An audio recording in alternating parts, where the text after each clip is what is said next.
This is an audiobook for the book titled Flames of Yore and Other Poems by P.M. Quinns. This book is dedicated to my loving wife, Suzanne, for her continued support throughout my writing journey. You have been a consistent source of inspiration. To my two daughters, Shazmeen and Nadine, I hope you'll be proud to read this little book by your daddy when you grow up. This poem is titled, Dear June, My June. Why I love you, I do not quite know. Neither do I, the reason why I so crow. Seeing that I like not at all how you don, and you're not altogether fair to look upon. I'm ignorant even as to how your face is like. Your heart is most uncomely, and you're a tyke. I oft do think that your mind is wholly ignoble, and that you lack in dignity is quite arguable. You must not, yet, be so angry at my cackling. I am an imbecile, it should not be so baffling. Perhaps it's why I'm drawn to you, I do not care. I love without hope and you have none, see? Fair. I must speak my mind, you see, I could not stop. Not even if I wanted or that this makes you mop. My mind is a maze of senseless gross sensations. You're not any better, not with your aberrations. You must love me, you see. We're the only hope that there is for culls like us to cope. This poem is titled, Bollocks. Gentlemen, love is madness. It is, indeed, pure woodness. Tell me why else, gentlemen, a fellow respected so by men. In rage, heartsick and spurned, by his lover be so churned, to put a knife to his member, and so geld himself in anger. It's madness, lunacy, good sir, that in one stroke of his razor, a fellow chops off his bollocks, to have an engine and no gearbox. That he never again roars to life, 'cause a girl wouldn't be his wife. To what end, good sir, to what end? Must for love one so low descend? This poem is titled, Front Pew View. Gentlemen, I attended church today. I shouldn't have, but I did anyway. Sat at the front pew, me. Sat right there like a solid devotee. But it's not why I write, gentlemen. For that alone, I daren't bleed my pen. I saw a woman, by no means austere, with the kind of face man must fear. I have always feared such women, effectively adorned richly in linen. Eyes, gentlemen, intense black eyes, and an ample proportion of thighs. An oddly taciturn and haughty air fits one possessing her kind of hair. A tall, chic, broad-shouldered goddess. Perhaps had I not been terribly gutless, I could have mentioned I liked her lips. But would she be drawn by such blips? Certainly not, gentlemen, certainly not. I couldn't be to her a mere afterthought. I'm drawn to one whose stares cull my ploys. Drawn bleakly so to her deep contralto voice. Drawn so to a body scent so redolent of roses. And I'll go back if only to behold such goddesses. This poem is titled, Thou Didst Eschew Me. For love, in life I didst love thee. In pride thou didst so eschew me, and now thou layest down cold, rested before thine petals unfold. What shame! What shame! When my soul flew towards thine, then when thou wast fair and fine, when thine face wast fine as glass, thine flesh as silk and manna crass. Thou didst call me. What shame! That thine beauty now dies with thee, that thine memories be stuck with me. So love me then from where thou lies, for from thine realm thou shan't chastise. This poem is titled, Till Heaven's Call.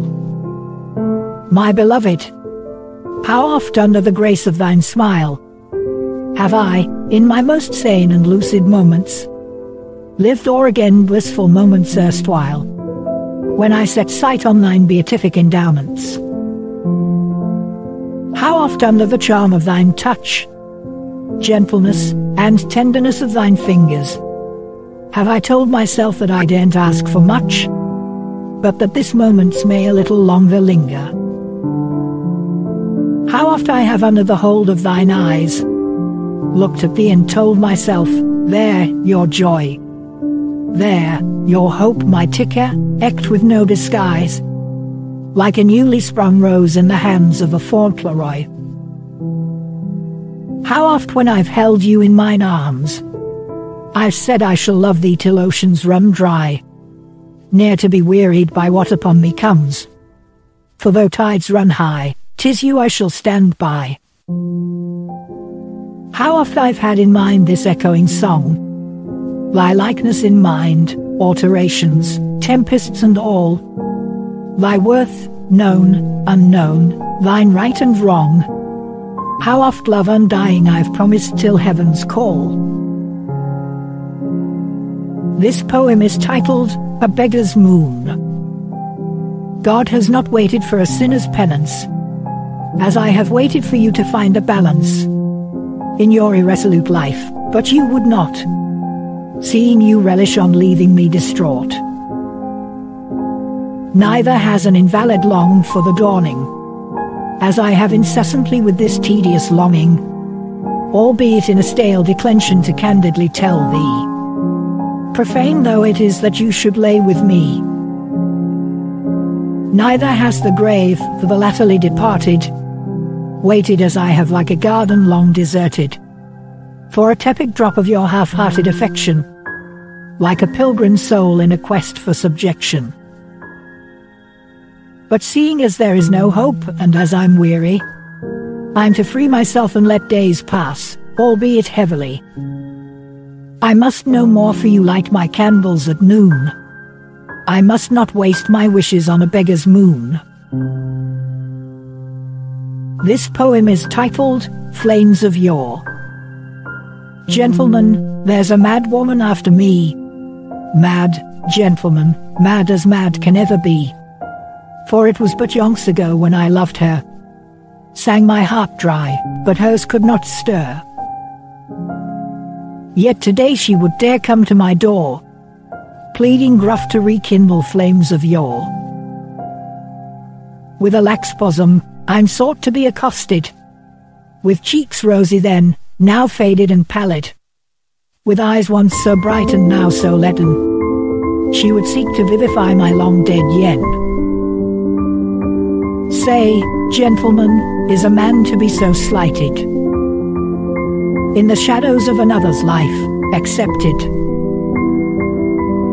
Say, gentleman, is a fellow to for so long wait, until his muse's knockers and keys to deflate, that he should be, then, favorably looked upon?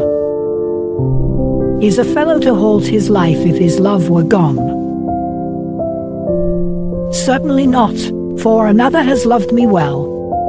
I must not for an anile grum to desert a belle. This poem is titled, Whatever Thou Art. Twice I have caught sight of you, a most enchanting view, and lacked words to utter. Twice I've felt my heart flutter, twice, and it's no lie, the blink of an eye has robbed me the sight of you, and left me oh so blue. Twice I've wished you may turn, twice that you may return, that at the sight of you I could meet a fate long overdue, that I may lose my sight, to never see another white, to never again behold another being, or a beauty more compelling. Upon my love-struck heart, whatever thou art, demon or angel, this web you mustn't untangle.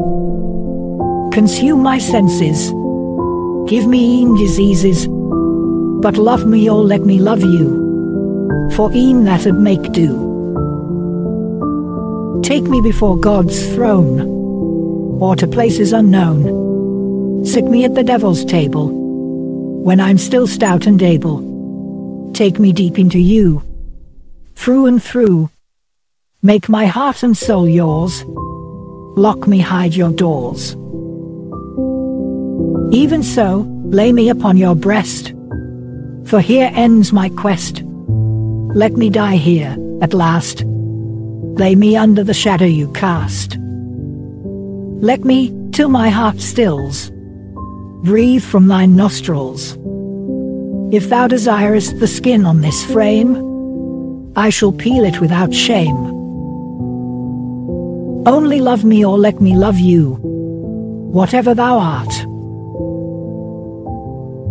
This poem is titled, In Love's Serenity. What have I but this to say, that I have loved thee, by night and by day, here and away. What have I to show but this, my commitment to thee, in crisis and in bliss, in all there is. What have I but this to offer, a love befitting of thee, queenly as you are, a soul most fair.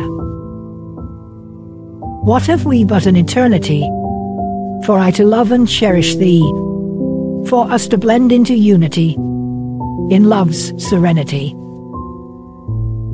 What have we here but each other, you to save me, I to shield thee, you and me, sailing together, and still what I'd rather. This poem is titled, Disrobed. As lilies on a newlywed's bed, I didst lay my soul bare to thee, enthralled even, mine heart to thine, to love thee alone and make thou mine. By the red in roses, I, a thoroughbred, disrobed to the heart that we may be. In love and thine arms I didst entrust, mine heart, dainty as dainty can be, and thou didst swam that forever. Thou wouldst fly with me thither, where love doth for eternity last, and yet thou darest desert me. It's a pity thou didst conquer my heart, pity I wallow in heartache and misery. I have laid where we lay and wept, laid where we lay, covered in sweat, and cried, watching myself fall apart. Ah, the price I've paid for thine perfidy. But no more shall I drown in my tears, for under a full-orbed moon I awaken, to heed he whose heart thirsts for me, and thine memory henceforth shall be lost in time with the lonesome years, where no cornet could ever reawaken. This poem is titled, An Ebon Bell. Amidst a sea of whites, a soul doth so dwell, a queen of delights, an ebon bell. There's beauty, there's this, a lily among the cacti, a wild melody, a bliss, a star in a dark sky. Her voice could retard death, her gaze could still crowds, and her perfumed breath could dispel clouds.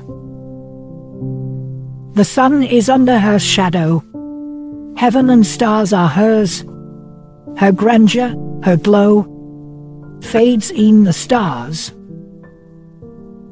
And so shall writers write, and so shall singers sing, and so shall men fight, for love, for a fling, with an ebon bell. This poem is titled, Thou Wert Lovely. At the sight of thee, the very first sight of thee. Reason and will debased by fate. A passion, then, didst awake, a motley of composure and qualm.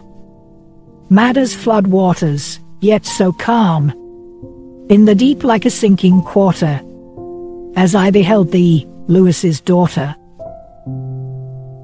Thou wert lovely, thou wert fair and lovely, thine fragrancy and glow as though thou wast made for the lovelorn and low, as though thou hadst laid among roses, or carted for miles with daffodil posies. If 'twant for the lad thou consorted with, even I could have sung, then, forthwith. Ah! Years I didst waste, the songs that didst go to waste, of thine beauteous form and character, thy charms and thy kisses, my actuator. Ah! See how I have loved thee, mi amor, loved thee as no man has loved before, with a passion deeper than a first love. I daren't love thee less than you deserve. And e'en in our old age, when we're trammelled by time and age, yes, most fair and blessed mine beloved, should it storm, we'll be as one drifted, entwined, in bliss, in each other's bosom, in mutual love, in ill health and in blossom. Here now, press mine heart close to thine, feel, as yours and mine our souls entwine. This poem is titled, A Soul's Light Upon Mine.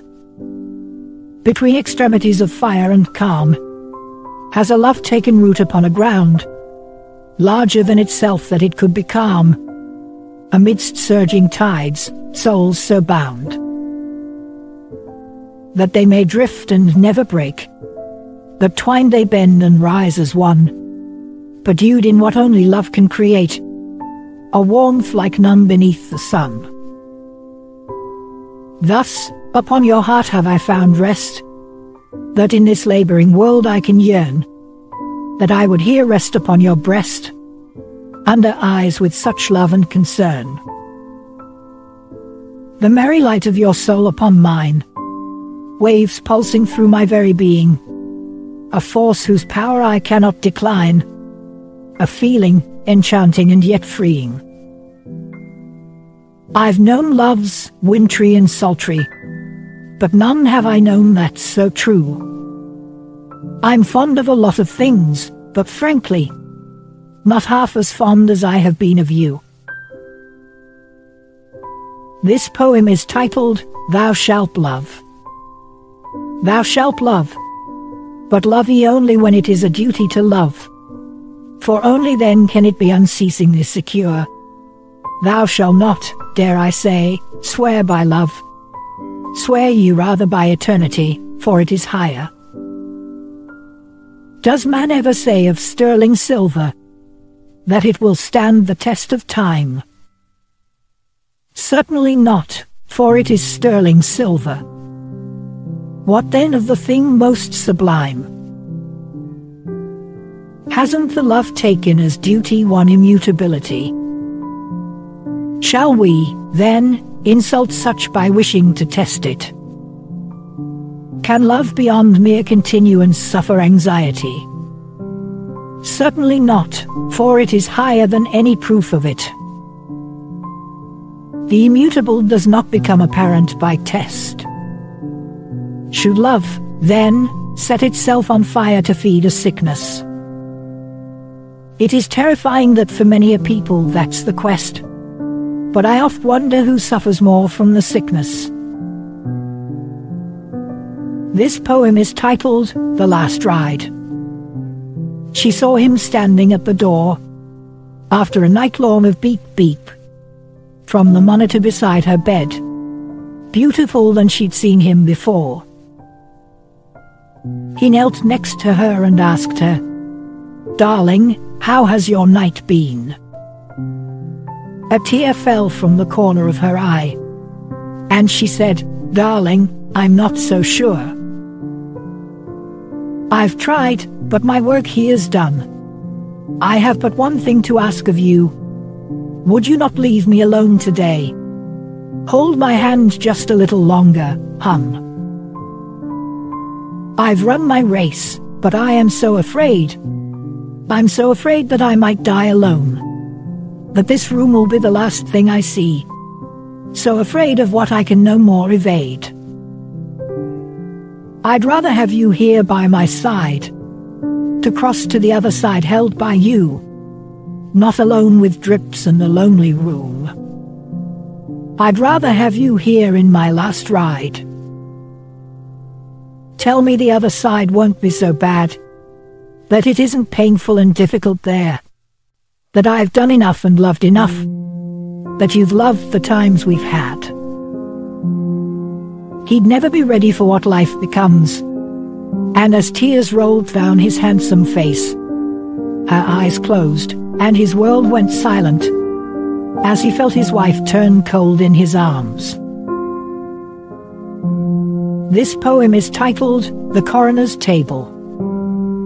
Gentlemen, I have seen a thing most gross. Gross yet sweetly, so I must say, more than I have before seen, in my woefully wretched life, of horrid sightings and imaginations. A man, gentleman, laid au naturel to the toes, on the cold coroner's table. Open skull, cold brain mass, hanging off the funiculus. A riveting and breathtaking sight. Disturbingly provocative, that a structure once perfect, laid there with ribs cut out, wrenched open to the sides, guts drawn from the cavum, hollow from the neck to the groin. A human puzzle, his ordure run out, drained into a bucket, bits enclosed in tubes, prods, picks here and there, to ascertain how the fellow conked. Sad, gentleman, how the fellow's stitched, viscous, his bowels and all, stuffed inside a defunct shell, a body prettified and decked out, one last time, one last and out in honor. This poem is titled, Whither Goest Thou? Oft have I been asked in half a breath, Whither goest thou when night falleth? Whither goest thou when it dawneth? By them that know not where she lieth, my beloved. Cheer thine heart, have I been told. He knoweth truly what doth unfold in thy life, he that thine breast sold. For it is he that repayeth hundredfold. It is he that repayeth. Say, how repayeth he what he taketh? Taketh away and never again back giveth. Say, how sees he when a sparrow falleth? That sees not how my heart breaketh. For my beloved. Whither goest I? This I truly shall tell thee. By day to her grave to wish on a banshee, and by night to my cellar to imbibe and be, until such time as death shall set me free, to be with my beloved. This poem is titled, Widowed. Fare thee well, ducky dear. I hate you not for doing it. I wouldn't call you a fleer, for I too have lost my grit, and stood at the very edge, saddled by all I had to haul, and felt like a broken sledge. But darling, it's not fair at all, to make a girl a widow this way. You took my soul with you, when you chose to jump over. You took my soul in your rue, to the very bottom of the river, and your folks are blaming me, because they can't understand that I can't tell how it came to be. But it wasn't fair by your hand, to make a girl a widow this way. You left me on the devil's swing. Once up I go and then down I go, smiling with memories and crying at the things that I'll never know, at a future we both dreamt about, questions and fingers pointed at me, at jests and fate's damning clout. Rest ye well, but 'twasn't fair of thee to make a girl a widow this way. This poem is titled The Spectrum. Times I keep to myself. Don't judge me, for it is who I am. It makes no difference that I'm slow to use my arm. And if I don't like crowds, when loud noise hurts my ears, when it makes my head ache, judge me not that I come to tears. I'd never be like you. I'm who I am, and I'm proud of it. I may not understand, but that doesn't make me unfit. My speech might drag times. I may not get things as fast as you, but I see things you can't, and oft do things you wouldn't do. We're gifted differently. I am but a part of a large spectrum, no different than yours is. So don't call how I react a tantrum. We are from the same fabric. Shaded differently is what we are. I'm not under any curse, so judge me not and set for me no bar. This poem is titled Living on the Spectrum. I've been living in a whirlwind, a world spinning out of control. A million questions and no answer. Been ages since I last felt whole. No hope of things getting better. Oh, crushing reality of a life ruined. How a boy so young and beautiful got lost in a world we don't know. In a fleeting glance and downcast eyes. Never a child's curious stare and glow. Never a dada or mama and no bye-byes. How in God's name is this e'en possible? He'd rather be on his own in a corner, turning a toy round, round and round. Oft he bangs his head against the wall. He won't put but his toes on the ground. At times he's staring through the wall. Times he seems not to know who we are. How could it be, Lord, how could it be? Did I do something to make him this way? Or am I paying for something I did wrong? I look at him and know there won't be a day that he'll be free. He's bound to it lifelong. But why? Why and how could this just be? This poem is titled Flawed. It's a pity. It's a pity when I look at me and all I've done for serenity in my quest for a perfect body. A pity. A pity to what length I've gone. How fast I've crossed the Rubicon to perfect myself on the outside. A pity how much I've died on the inside. I'm a prisoner in my own body. I'm flawed, flawed irreversibly, innately, in being and in ability. I'm a prisoner. I'm trapped inside my own skin, in shame and the darkness within, self-loathing and mortifying chagrin. I am trapped in an eternal tailspin. It's too much, and I can't silence the chatter. You do your makeup like an amateur. Too fat, you're one mess of a blubber. You're too pale. Your eyes too big and breasts too small. Your teeth are crooked, ugly face and all. The mirror. It's more than I can haul. It's chaos within this stone-cast wall. This poem is titled, My Mother's Lovers. Gentlemen, I should tell you about my mother's 4 lovers. 4 gentlemen, each claiming to be better than the others. The first one, the father of us all, forced on her young self by her father, a man who had stolen and raised her himself, until as one possessed she fought to free herself of his hold. and he gave her to a knight with an armor sparkling and cold. He could not live long, gentleman, was felled by a malady. A malady, 'cause all they told us children, felled him shortly.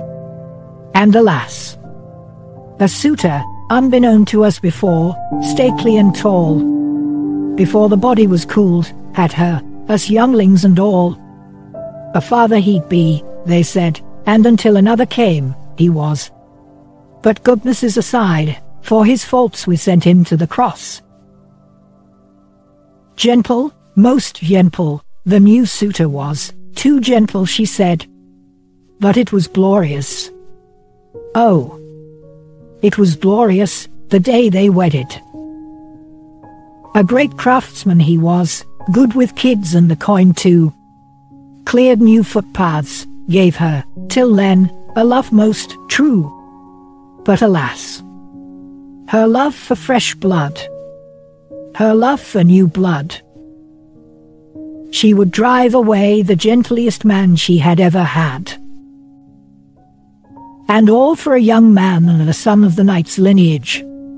A woman doth need a man to green her valleys at this age. And so would come a man, sparkling with pearls and rubies, with convoys echoing songs of hope, promises and praises. And so, gentlemen, so did we younglings get a new father. But in good time, all in good time, she shall bring another. This poem is titled, A King Errs Not on His Own. Heard ye yet, gentlemen, that the king is fallen? Off his horse, sirs, breeches caught in the cantle, ribs by the horn, broken and swollen. It's no accident he'd fall off the saddle, his nakedness exposed before children. Someone must hang, then, gentlemen. Death to the saddle maker. Death to the king's farrier. Death to the horse breeder. Death to the horse groomer. Someone must hang, for a king errs not on his own.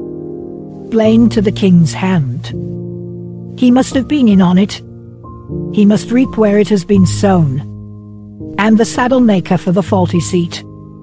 The breeder and groomer for the horse too. And the farrier for the faulty horseshoe. Could have impressed our masters.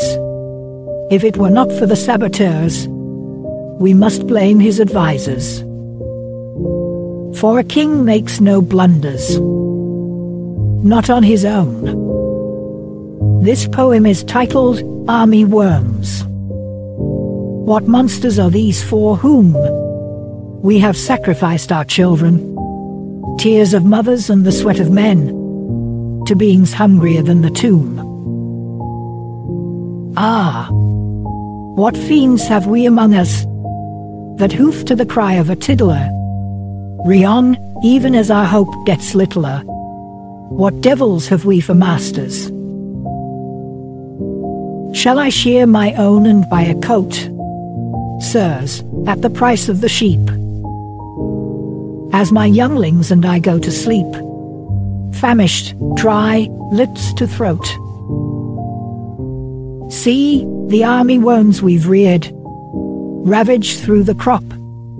Their madness and lust won't stop, till the granaries are cleared. There's enough yet not enough for all, where your young ones learn. Theirs would with utter contempt spurn, yet we'd never call their fall. This poem is titled, Politics of Sacrifice.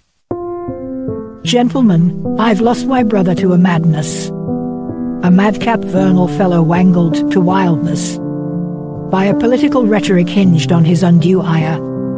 A senseless call to action, to step into a fire. To bleed stringing a schemer's instrument. To string us to a fate of grim bereavement. To eerie memories of him writhing in pain. Forgotten, crawling, dying, fighting in vain. For agonists and heirists who by night fate, heads and hands of the fallen at their feet, names and characters fading into oblivion, plotting a via media for their absolution. And come tomorrow, today all forgotten, we shall dance on the graves of the fallen, to the hawkishness and politics of sacrifice. Until next, when the bloodlust shall suffice. You've gotten me out, but I'm back here again. This time I'm not so sure if I have enough strength left to endure until when you'll get here, 'cause I know too well the voice I hear. I can hear him calling me, and I don't think this time I'll go free. This time he's in control. I can feel his claws tugging at my soul. He's too deep in my head. I think soon I'll be wishing to be dead, 'cause I can't live this way. Anything to make it go away. I think this is my last spin. I've lost, I'm just an empty shell within. Dear Lord, if you hear this, if you'll save me no more from this abyss, if this is how this ends, show my soul a little grace when it ascends. When to so far places, the four winds shall scatter away this ashes. Remember this heart. Remember it has tried, as it did from the start, to hold on to what was, until what was nothing more than a curse. This poem is titled, The Puppeteer. When this string snaps, and I'm falling through the air, I won't need more of your care. My fate will be to the ground below. I'll be glad, but you won't know. I'll be writhing in pain, pain from my broken limbs, fading but in song and hymns, as body and soul draw apart, dying of a broke heart. You've had me so bad. You have been my puppeteer. You control when I shed a tear. You control when I'm to smile. You get me elated for a while. And then you smash me again. You build me to break me in pieces. You take me to the highest places. And then you drop me to my death. You've used me like a sniff of meth. And then you testify how I've made you lose yourself. How I'm like the devil himself. But you won't say what you are. It's you're the devil's puppeteer. This poem is titled, The Black Sheep. Bar, black sheep, have you any wool? Why do you so weep? Or your duty, you fool? Why must you love these fights? Isn't your duty with your folks? Your wool for the cold nights, and your hoof to split the yolks. Bar, black sheep, did we not see you grow? How then dare you find sleep? How dare you nights in a row? As we suffer like common whites, must we toil as though we're mocks? Aren't your possessions our birthrights? Dare you call our rightful claims a coax?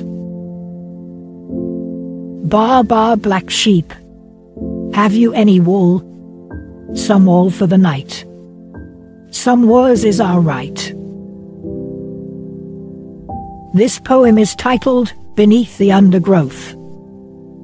I cry, but my tears don't fall, 'cause my shame stills my ball, and the tears dribble to the inside, sousing, drowning me in a woeful tide.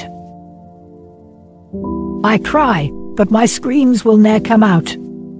Barred within, they bounce back about, wrecking from within, bits leaking, raising like a caged lightning.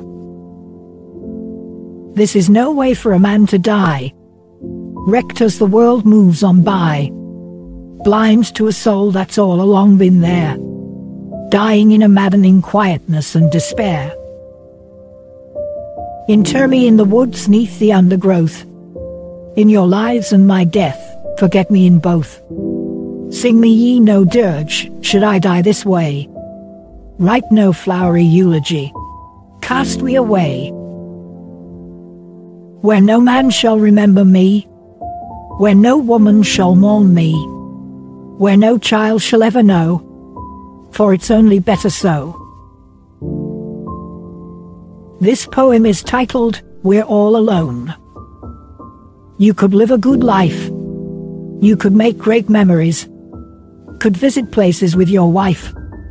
Have 100 anniversaries with your husband and kids. You could dream about a future and live well beyond your bits.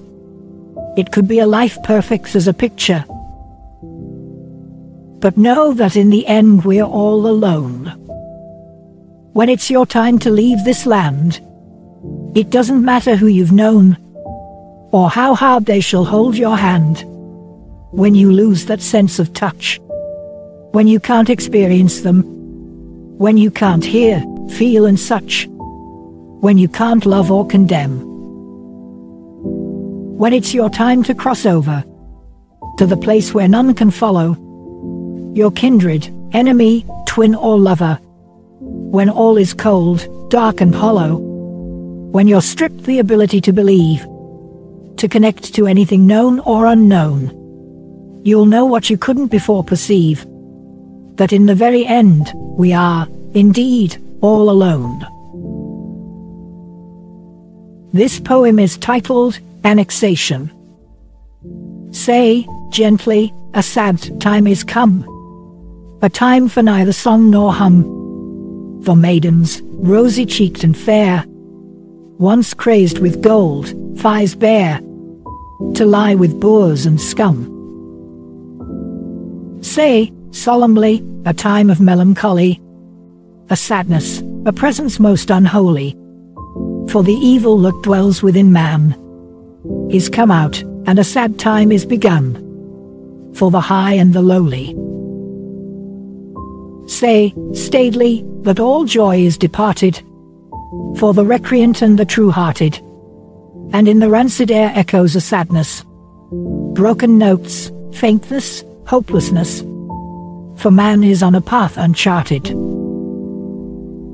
Say, then, gently, solemnly, staidly, it's here. A time, our time, old and young at the weir, truth, genteel, lies and brutes. An annexation? Say, then, whence comes our salvation? Or shall we in one cohere? This poem is titled, A Lawman's Palms. Tick-tock, a year and another down. I've cried crimson and crystals of pain on the loss of you, sunrise to sundown. On the loss of moments I'll never regain, lost cuddles and gentle minutiae of your lives, a palpable agony like the stab of a million knives. If it be said that a system has been unjust, it is this. For the greased lawman's palms have held firm enough to tear a child's life apart to appease the appetence of one who means but harm, one who'd separate a child from the mother and deal a perpetual struggle to a toddler. How could I bear the sight of their clothes? How could I not crumble under such weight? How could I not break under such heavy blows? How could I not dissolve into tears over such fate, that I am not to see the children I have brought forth, for law denies my value to them from birth thenceforth? Why should I not share in the parenting of my children? How am I to survive these intractable custody battles, when every turn in the law is so frustration-ridden? When to the law my cries are but vacuous babbles? What am I to do but be strong for my babies, and hope I'll still be in their memories? This poem is titled, Flip Side. What if What if heaven's not as close as they say? What if? What if no one's listening when we pray? Tell me, why does God choose one person and not the other? Why does He take away a child from its mother? What's the grand plan? What's our place in this? Why is one born high and another for the abyss? Why don't we get to choose the cup we drink from?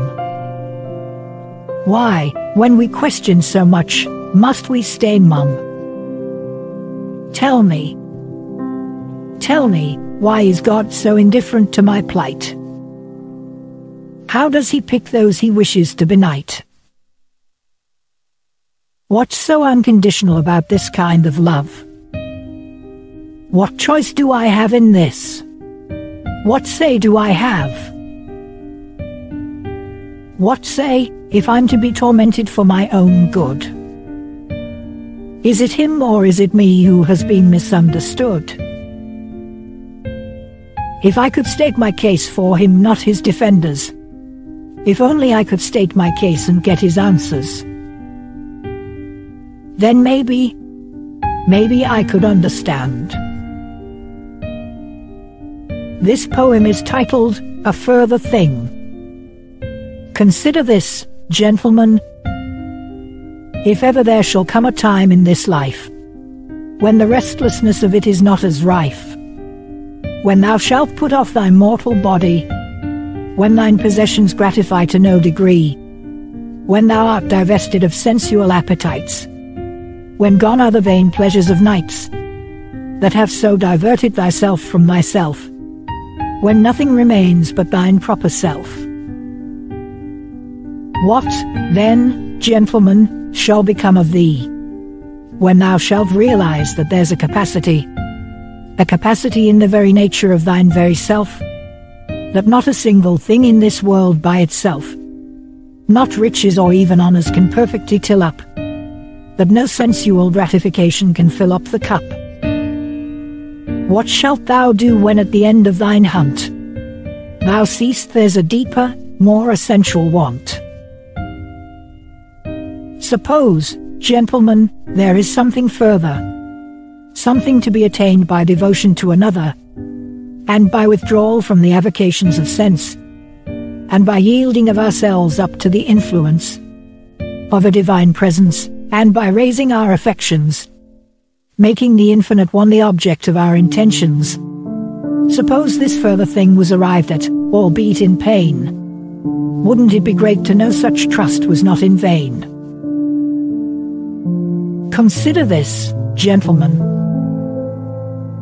This poem is titled, Heretics. Alas, alas, what hast thou done? What muggins that you've done, in the dead of the night, an oldster, shrieking fiendishly as you clubber, resolute to write your terror tales, in blood and bear on, in the grim wails, memories, raw and macabre as this, in the minds of tiddlers as these. What justice is it to lynch bare, and leave at the mercies of fire, a woman before her offspring, owing to hearsays of witching? Are you not e'en greater heretics, you brood of religious Bolsheviks? What hast thou done, you fools? Who makest thine foul rules?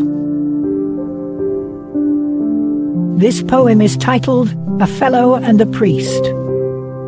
Gentlemen, a story is told of a fellow and a priest, on pilgrimage on a night so cold, of fellows bound for the silvery east, in search of cells and grace, of healing and Jesus' face. So is it told that on a night, dark as the yawning grave, hours from the dawning light, when shadows petrifying the brave, a night as quiet can be, cold as ice on the northern sea. The priest didst tell the fellow, freezing, burning yet with desire, a sworn acolyte, albeit callow, to throw the crucifix into the dying fire.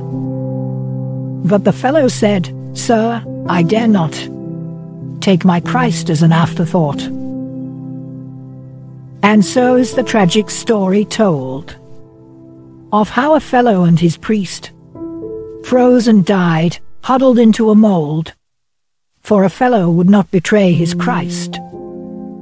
A Sisyphean whitewash, or karmic backwash. This poem is titled, Who Art in Heaven. Our Father, who art in heaven. Tell me, for I'd really like to know, how it will be when we get there.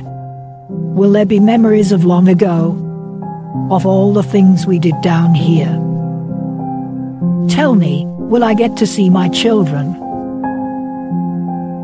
Will I see the man who took my family, who burnt my house with them inside? Will I have to smile as you crown him, 'cause he changed and set that life aside? How will I stand there and not feel grim, when I remember he took them away? Lord, my children, will they remember me? Will I remember their little, innocent faces? How will I explain why I couldn't save them? Why I just stood there as they burnt to ashes? How, when I'm soaked with guilt to the hem? How will it be if I'll still have my memory? How will a child dine with the rapist? A mother with a kid she dumped in the gutter? If we'll have memories of our lives on earth, how will a victim feast with their murderer? Perhaps 'twill be a clean slate when we birth. Or perhaps all I am is a hopeless alarmist. This poem is titled, I Am Made His. Eternal Father, maker of day and night, this is my desire, to walk in your light, to rise every morning in your mercy, to rest in the shadow of your glory, to be more to you than a clinging bride, but a walking partner, and you by my side, and to know the true delight of walking with he who wakes me in the morning, and the beauty of unbroken communion, the splendor and the mystery of salvation, to lie on a ground of everlasting kindness, in my long suffering, to know your sweetness, to feel the depth of your intimacy in you, to know your mercy and the beauty of you, to walk in the paths of Enoch and Noah, the paths of the ancients, till my time's over. But till then I'll shout from the mountain tops, I will sing until the day that my heart stops, that I am ransomed, I am purchased of God, to walk where the righteous of ancient trod, that I am made his, to walk in his glory. This poem is titled, Dispositions. Crack me open, pour ye out of me, come forth ye that dwell, withing the bounds of this cask, for I must conceal thee no more. Or have I not such dispositions, as have been so by lot endued, to many a man as I've known? Whence comes joy?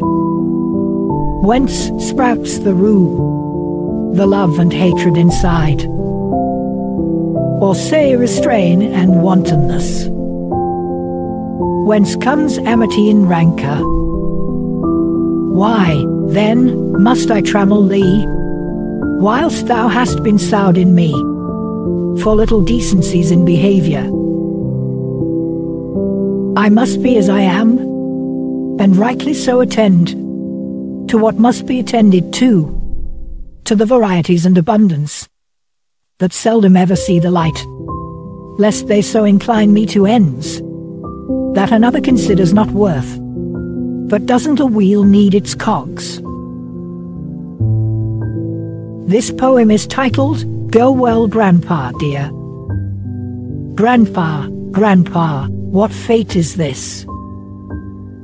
That today I'm on my knees. When we laughed just the other day, how could it end up this way? With this cold stillness in the room, with this cold stroke of doom, we lie like strings of a broken lyre, amort in a desperate desire to see, for one last time, your face, to feel you in this place. But time is swift for those who love, and memories are all we have. You gave love to your very last breath. We feel it even in your death. And though you're gone in a whisper, at your loss, our souls shudder. Time and tears have been of no relief. Ours is a grief within a grief. How could I have known, Grandpa dear, that the last thing I would hear was you saying how much you loved me, and that'd be the last of you I'd see? How's this child to walk the whole length without your wit and strength? You taught me love, you taught me honesty, you taught me care and modesty, you led me to God and taught me forgiveness. In love, you covered my weakness. You knew my deepest secrets and my pains, and my fear of uncharted terrains. I've been looking at my phone since then, lost in thought time and again, wishing I could get one last call from you, wondering if you miss me too. If you see me, hear me from the other side, but to this lot mortals must abide. So go well, Grandpa dear, until we meet on that beautiful shore. This poem is titled, Down in the Moor. I'm at the mercy of a savage overlord, trapped in the tentacles of pain and time, walking, albeit vainly, uphill through slime, leashed to graphic childhood memories, plagued by nightmares and uncertainties, sparked by parallels to the horrid record. I'm paranoid and folks think I'm jumpy. They don't understand and think I'm mean. But it's no easy job to live as on a screen, watched and rumored about at every joint. There, the girl that was taken at knife point, timid, down in the moor and ever so grumpy. I hate nights 'cause whenever I close my eyes, I go back to that lonely path with my defilers. And being alone in the dark gives me jitters. 1,000 times I check my doors and locks, and I freeze every time somebody knocks. I'm trapped in a fear from which I cannot rise. It's getting worse by days and I need a way out. I'm drinking my soul out and benzo doesn't help. The only thing Prizocin does is muffle my yelp. My therapist is good, but I'm running out of cash. I'm running low on juice and headed for a crash. I feel like I'm rowing in stormy waters in a dugout. This poem is titled, Grandma. Grandma, oh Grandma, why you had to die and leave me behind in a world so cruel. Like Mama and Papa, you are gone, but why? My nights are haunted by such darkness and ghoul. The animals and the people and the beasts within. The treatment, such coldness from strangers and kin. Grandma, oh Grandma, all my days, they are sad. The tears and fears, how you took them away. Now they freeze me and I think I've got gad. I'm lost, I'm no more the boy you knew in your day. I've got no one to tell how my days have been. I'm sitting in darkness, I'm afraid I can't win. Grandma, oh Grandma, how I wish you were here, to hold me and to tell me things will be okay. You heard me, you saw me in a way that was clear. Would you tell them, the angels, come take me away? Grandma, the waters are well above my chin. I'm sinking, been dying, and the crows are calling. This poem is titled, Tainted. I saw a lad from across the street, eyes on the bloody boots on his feet, crying alone by the empty doorway, his mind there and yet so far away. And the only words from his mouth were how fast things have gone south, that they're gone, they're both gone, and the scenes would go on and on.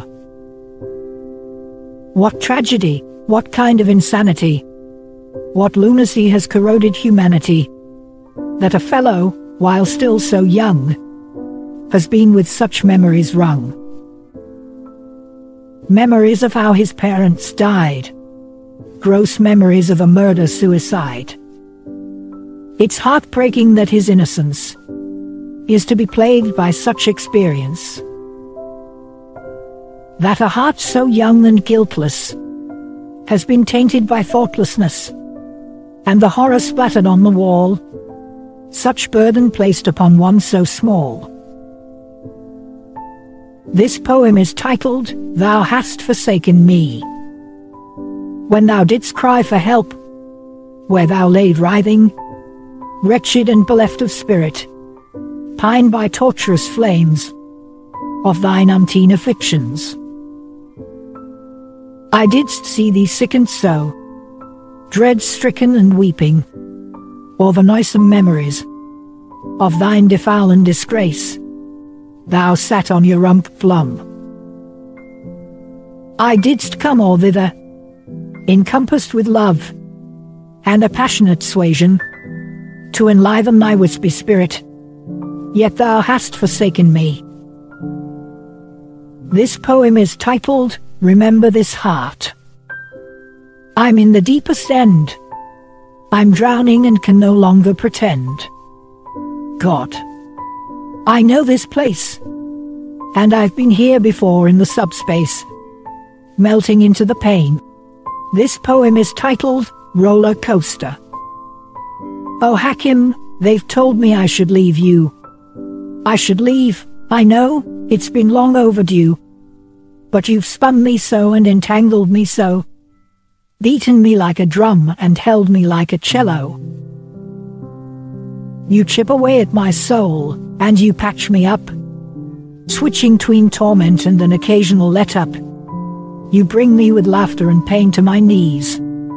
You'll be my end, Hakim. Everyone but me sees.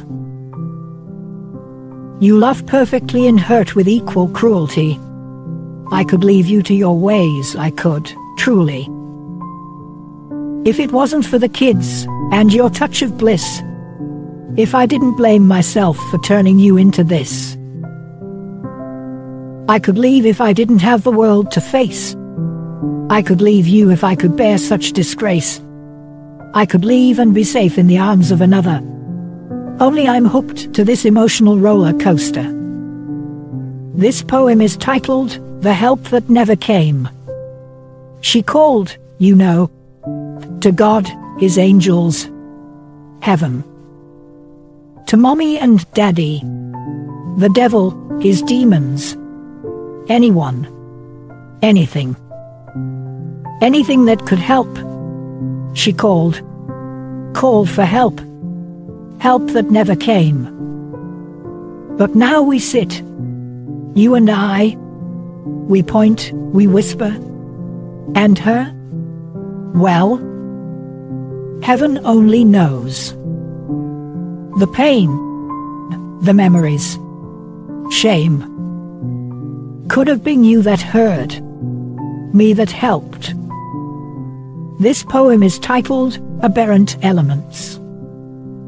Rape of any kind on anyone, regardless of why, when, or the times it's been done. By a relative, a stranger, in peace or wartime, is evil, inhuman, barbaric, and a heinous crime. Rapists are, by all means, aberrant societal elements, transgressing any and all excusable limits, inherently destructive, disentitling them to any leniency or the right to cohabit with anyone in the society. Rape, when perpetrated on a child, deserves no mercy. It's an anathema in any civilized society, which betokens such a depravity in the perpetrator, so deeply ingrained in his psyche, a looming danger. No punishment can possibly be sufficient. The society and the law should not be lenient. Such elements should be removed from the societal fabric, if the warp and weft thereof are to stick. This poem is titled, Hush. Riddled with pain, fear and worry. But hush. Don't tell your story. 'Twill disrupt the family, our reputation, our unity. So hush, baby, hush, they say. No one asks what I want, but to hush, I won't. It's a risk I'll take, for mine and another's sake. This poem is titled, It Takes Courage. It takes courage, bravery, to share their story, to risk disbelief and shame, the whys and the blame. So when they come to you, the best thing you can do is to believe and support, to try and not fall short of love and understanding, however much demanding, to listen without judging, to support without blaming. This poem is titled, That Candle Lying Over There. That candle lying over there, that candle with no more flame, once lit a room somewhere. 'Twas beautiful, it had a name. That candle lying over there, I'll tell you its short story. It once lit with love and care, e'en when 'twas cold and stormy. That candle lying over there, it burnt out, so the keepers say. There's more than you are aware. 'Twas snuffed out, I was there that day. That candle lying over there, many a day could have lit, such shame. But he came, such hate in the air. Now the room is no more the same. That candle lying over there, its light is gone, darkness lingers. It didn't burn out, 'twas snuffed without care by the man with the bloody fingers. This poem is titled, Stay. Stay. We all told her, he'll change. Give him time. Be patient. Be compassionate. Don't talk back. Listen, forgive. She stayed. With patience, compassion, listening, forgiving. She's dead. Yesterday, in a pool of blood, disfigured, broken bones. Why didn't she just leave the first time it happened? What did she do to push him into this? Blame for his decisions, penalized for surviving, scolded for dying, reprieve for him. This poem is titled, A Fear. The fear, a cold, paralyzing fear. It's always there, hard to ignore, like a cold wind on the back of your neck. The fear that grips you when you hear the rattling sound of keys. The fear of walking alone in the dark. Seeing a man walk towards you in the park. The fear after every knock on the door. The fear of being alone in your own house. Fear of being the last person on the bus. Fear of the guy sitting beside you at the movies. Fear of taking the back seat of the car. Fear of the smiling man. Fear of the serious man. Fear, cold, haunting, crippling fear. This poem is titled, Get Help. It's difficult to admit you were assaulted. It's easier to downplay what happened because of the fear of the stigma attached. Fear that no one will believe you were attacked.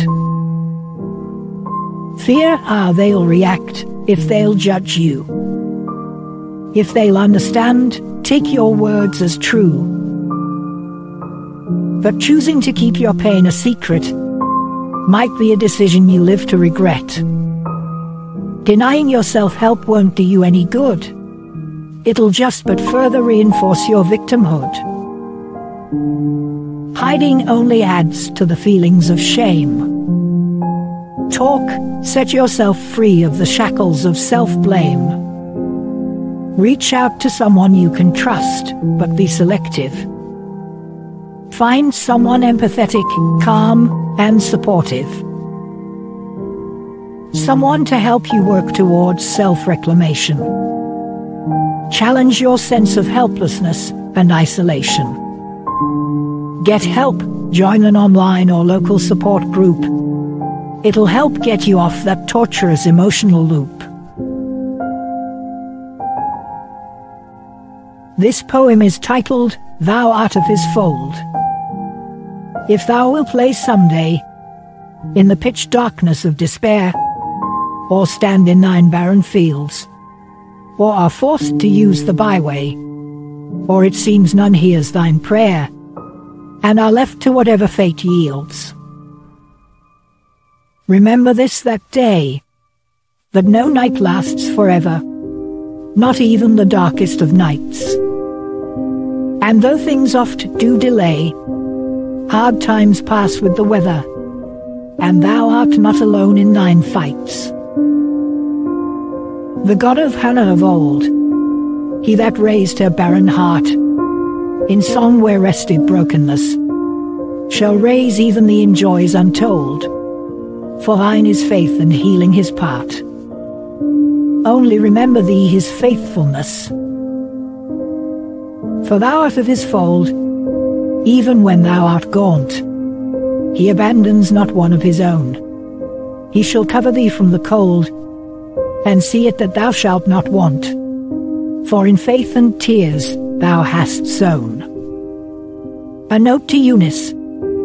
Sometimes you'll wake up broken-hearted, with no memories of how this all started, and stagger through the doorway in tears, from the pain you've had through the years. From all the despair and hardship of this life, insufferable pain cutting into you like a knife, feeling like you're on the verge of giving up, like you've been served life in a death cup. But our fight for serenity is never effortless. We don't suffer because we've been reckless. Life suffers even the innocent and newborns. I've been there and worn that crown of thorns. Sometimes we try to hang by a single thread.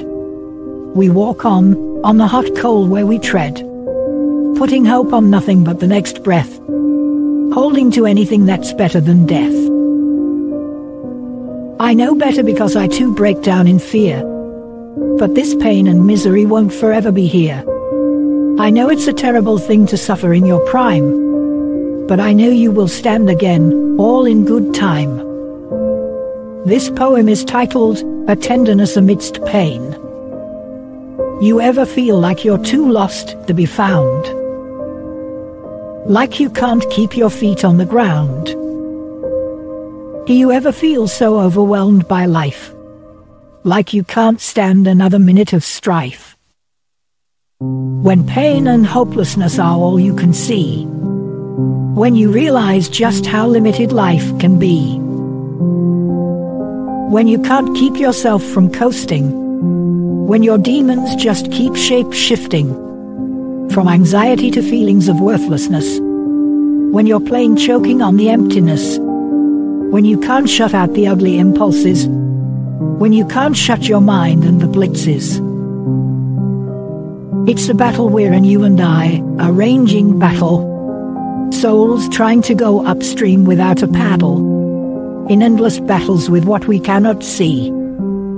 But hush now and feel another is here with thee, You don't need to weather another storm alone. You must not fight this anymore on your own. Reach out your arms and feel we're here with you. Look beyond the pain, feel the greater power too. Feel his breath coursing down through the scars. His voice says you can reach the unreachable stars. So hush now, feel his tenderness amidst the pain. Trust you in him, his promises are never in vain. This poem is titled, A Note to Peries. To be brave is to stop and shed a tear, and still bear to put on your armor, to feel you could drop right there, to feel like there is no safe harbor, and still not bow to the suffering, to reach your endurance breadths, to face the worst that life could bring, and find your way out of the depths. To be brave is to be what you've been, to know such pain and still fight anyway, to be so afraid and not get lost in between, to ail so and still preach hope every day, to gain enough confidence and control, to lose hair and still hold your head higher. It is to still let hope perch in your soul when you're walking through the fire. It's how you've handled life's worst blow. You've had your identity ripped from you, yet you haven't lost the blow or even let go. You have not let what you're going through define you or take away your fighting spirit. It is your attitude that has carried you on. It's your attitude that'll carry you through it. Hold on to love, to us, to hope till this is gone. This poem is titled, Fight On O Ye Gallant Soldiers. It was a peri-COVID note to the healthcare teams. This is a song for you for standing unshaken. This is a call to say let your spirit awaken to the love we have for you, to the faith we have in you. You braved the chaos of a passion without regret. You have walked down a path uncharted yet, a muscle-wrecking isle of the brave, a pain-breathing isle and didn't cave. Rode through a fire to win a battle on the other side, as some among us made camp to mock and deride, as your ears hurt, your body sore and tender, as the bug in the jab set your body on fire. And we shall remember you when it's our time to cross, that you touched the water first and made it across. For ages we shall remember your name, and for ages we shall sing your fame. Endure you the mist and unbroken shadows. Fight on, O ye gallant soldiers and fellows.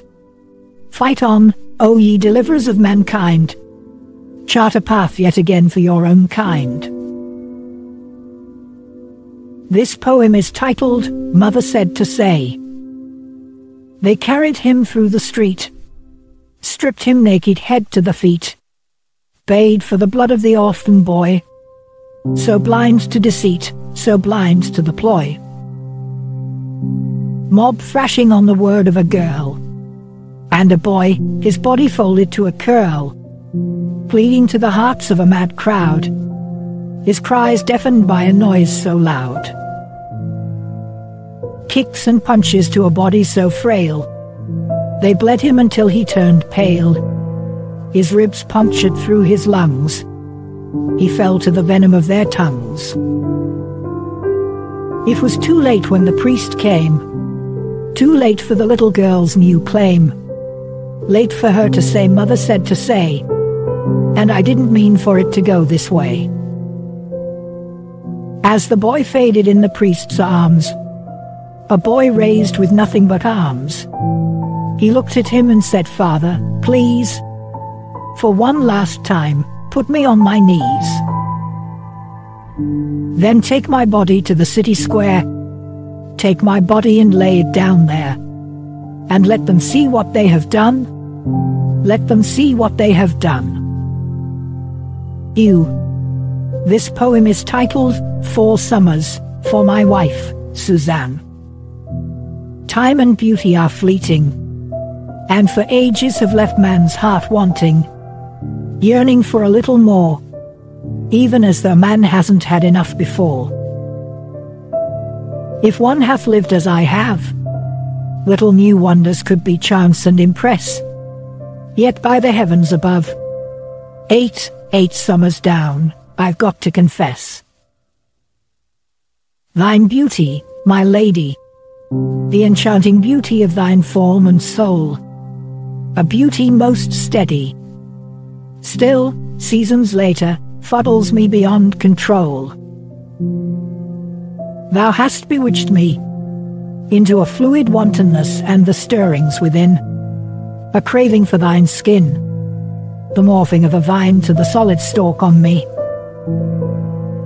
A sinner arching in delight, burrowing into another in a titillating commune, the wisdom in the art tonight. Oh, God, times you've said that under one moon. For 4 summers, my lady, thou hast laughed, laid and walked beside me, seen good and bad days, and still you love and show it in the best of ways. How could we not love?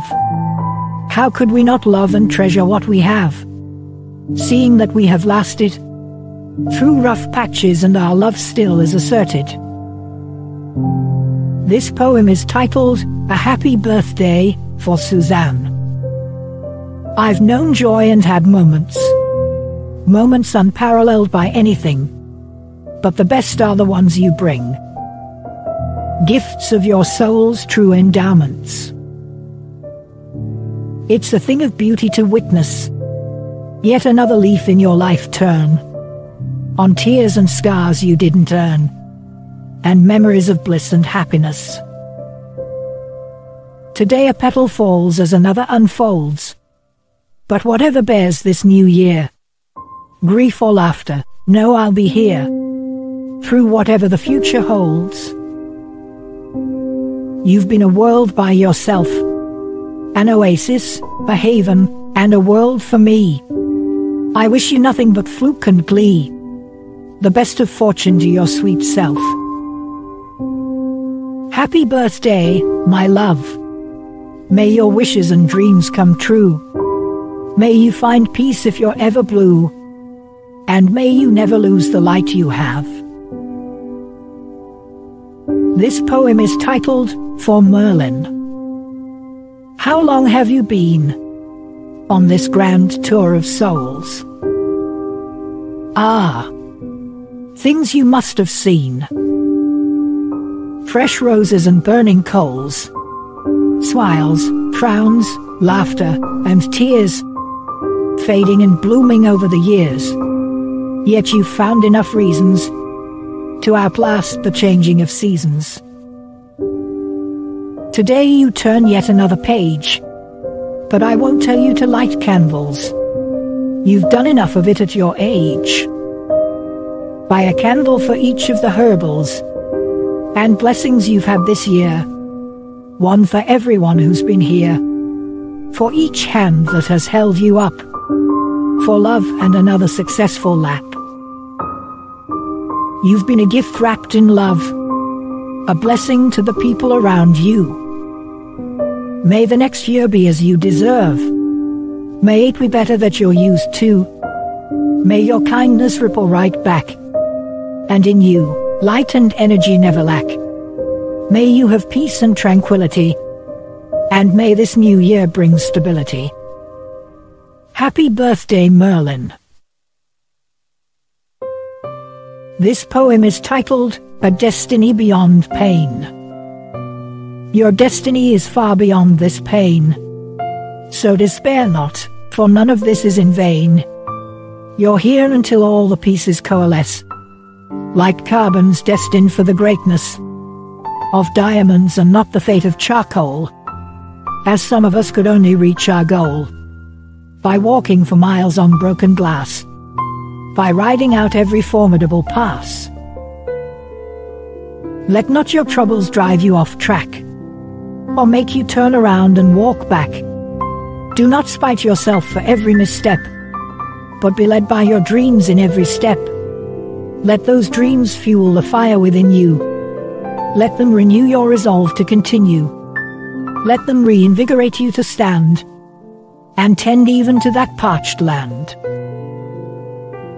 Pat yourself on the back for today's effort.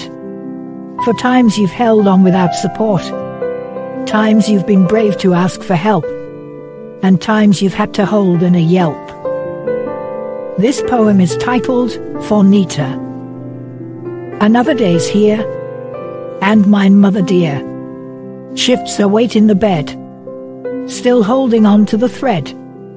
And as I pull the curtains apart, mother, once strong of heart, the fear in her eyes, though to hide she tries, it's got her pale and shaken. The fear of being forgotten when someday she is gone, and the world must roll on. How far until dusk? How soon until a husk? Till it's done taking its ride, the creature that lurks inside. It's been, for her, a daily battle, without rest, not even a little. And I say every day that I'm here all the way. I'm here when pain taunts you. I'll be here to walk you through. No, you're not alone in the fire. I'll be here and never shall I tire of the talks about God and of the path not yet trod. When you relive your memories, when you wander through stories, when you just need to complain or get something for your pain, I'll be here all the way. This poem is titled A Note to Abby. We all want nothing but a happy life, and if ever the current of it is too rife, we want to fall into the right arms, to find solace in another's charms, to open our hearts to feeling again, to leave the sad shade of blue, fain, to rest under a lighter shade of sky, in arms that'd never say goodbye. In arms so gentle and a heart so kind, that you know your stars are aligned, that you can feel past pains get undone, till you're ready to be cared for by someone. 'Cause you deserve nothing short of bliss. You deserve the best of what love there is.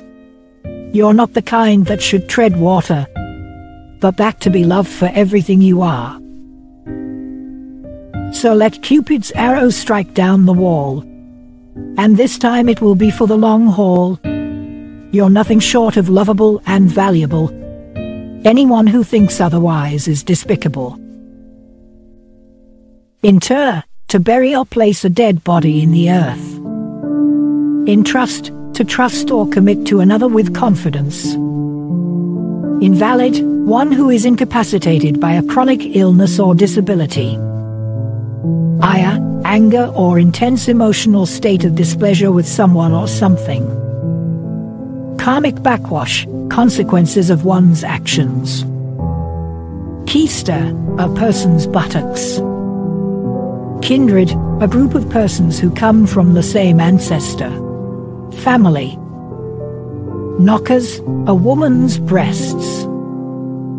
Laid au naturel, stripped of all clothing. Layeth, third person singular simple present indicative form of lay. Let up, a gradual decrease in the pace or level of activity of something. Madcap vernal fellow, a foolishly bold young man. Moke, a donkey. Motley, consisting of many things of different sorts. Muggings, people lacking in common sense. Noisome memories, memories causing intense displeasure, disgust, or resentment. Audio, excrement or feces. Pallid, lacking a healthy skin color. Pandect, a complete code of the laws of a country or system of law. Perfidy, lack of faithfulness especially to one's husband or wife, infidelity. Pleading gruff, pleading to the point of one's voice becoming husky or hoarse. Prazoline, a drug used in the treatment of post-traumatic stress disorder. Pined, obsolete form of pine. Simple past tense and past participle of pine. To waste away or lose vigor. Qualm, a feeling of uneasiness. Rancor, bitter deep-seated ill will. Recreant, one who betrays a trust or an allegiance. Redolent, scented or full of a specified fragrance. Reek, a strong unpleasant smell. Rion, showing or feeling pleasure and happiness.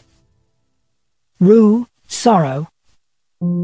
Saddle maker, a saddler. A person who makes the seat fastened on the back of a horse or other animal for riding. Sat on your rump glum, sat on your buttocks sullen and gloomy. Sisyphean whitewash, deceptive work that requires continual and often effective effort. Sousing, present participle of souse. To sink something into a liquid. Sout, planted in order to grow. Stately, in a formal and serious or reserved manner. Stale declension, constantly declining as to make one weary. Suasion, the act of reasoning or pleading with someone to accept a belief or course of action. Swan, to swear. Taciturn, not inclined to speak frequently. Tepid, lukewarm, half-hearted, or lacking in enthusiasm. Thenceforth, from that time forward. Thine, that which belongs to you. Archaic form of yours. Thither, to that place, there. Thoroughbred, bred from the best blood through a long line. Ticker, a heart. Tibbler, a young person. Tyke, an unpleasant person. Titillating commune, a lustful bond. To blitz, overwhelming and especially negative emotions. To dun, to cause persistent suffering to. Trammel, to confine or restrain. Umpteen, innumerable but many. Vacuous babbles, empty and meaningless talk.